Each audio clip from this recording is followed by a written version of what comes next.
Story like भीड़, I think इस कहानी का ब्लैक एंड वाइट होना will only add on to the film. It's a great opportunity because आपकी filmography में एक ब्लैक एंड वाइट फिल्म भी है. ऐसी कहानी जिसका मैं बस हिस्सा बनना चाहती हूँ. He is certainly one of my most favourite actors of our country. Hello नमस्कार, मैं हूँ राज दीक्षित और आज मुझे इस किसी इंट्रो की ज़रूरत नहीं है बिकॉज इन्हें देखकर आप पहचान जाएंगे कि टैलेंट का भंडार है हमारे साथ. We have Rajkumar and Bhumi Pednekar. Welcome to film. सबसे पहले जब हमने ट्रेलर देखा सच में होश उड़ गए. होश उड़ने के बाद दूसरी बार होश तब उड़े जब पता चला कि ये ब्लैक एंड वाइट में है. तो जब आपके पास ये कॉन्सेप्ट आया और ब्लैक एंड वाइट वाली चीज़ पता चली तो आपका रिएक्शन क्या था फर्स्ट?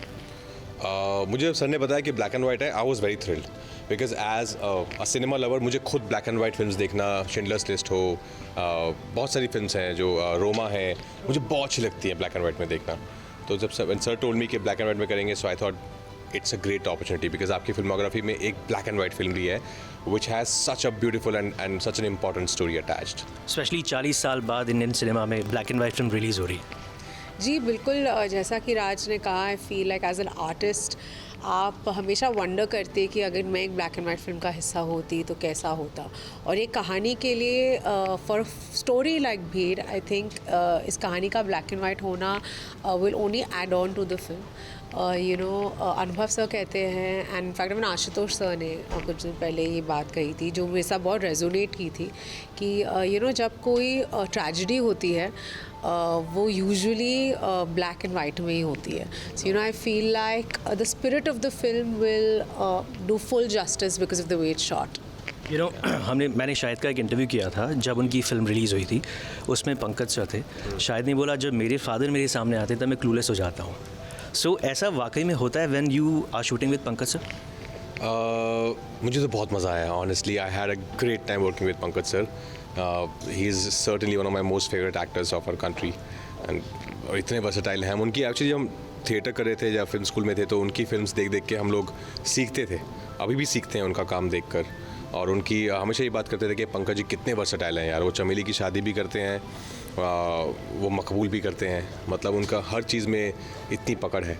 तो उनके साथ काम करके आई वुड से मैंने बहुत सीखा.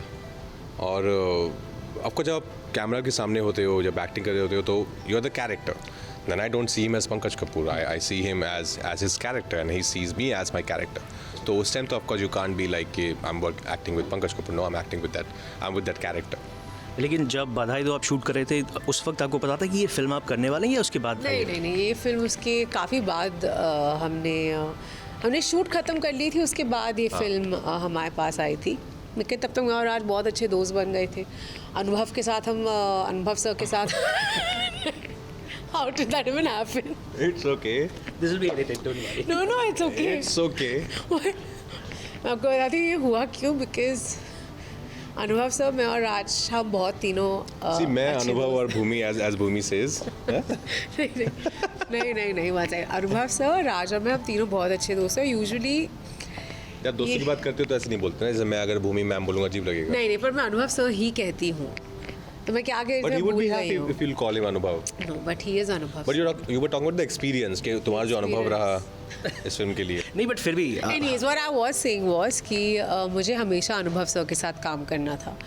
And when he told me that he's making a story about this and he's making a film called Bheed and Raj was already on board, तब तक I think बाकी cast members नहीं हुए. हाँ, बात चल रही थी, कोई nobody was on board. But I think हम सब के लिए इतना पर्सनल एक्सपीरियंस था पूरा कोविड काल कि मुझे लगा ये एक ऐसी कहानी जिसका मैं बस हिस्सा बनना चाहती हूँ. और बाकी भी हम देखेंगे. एंड देन इतनी अच्छी कास्ट आ गई. बहुत अच्छी कास्ट है. फिल्म का ट्रेलर देखकर सबके होश उड़ गए हैं. अनुभव सर और आप लोग दोस्त हैं, लेकिन जब वो डायरेक्टर्स चेयर पे आते हैं या क्रिएटर्स चेयर पे आते हैं तब थोड़ा चेंज हो जाती है, दोस्ती इक्वेशन चेंज होते हैं.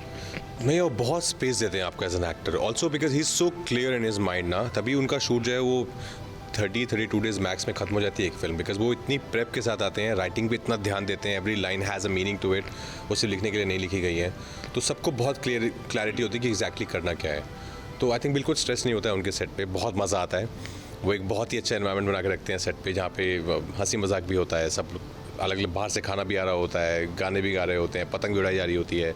तो बहुत मज़ा आता है. But with him, when he sits on his director's chair, you know that he is very clear in his mind.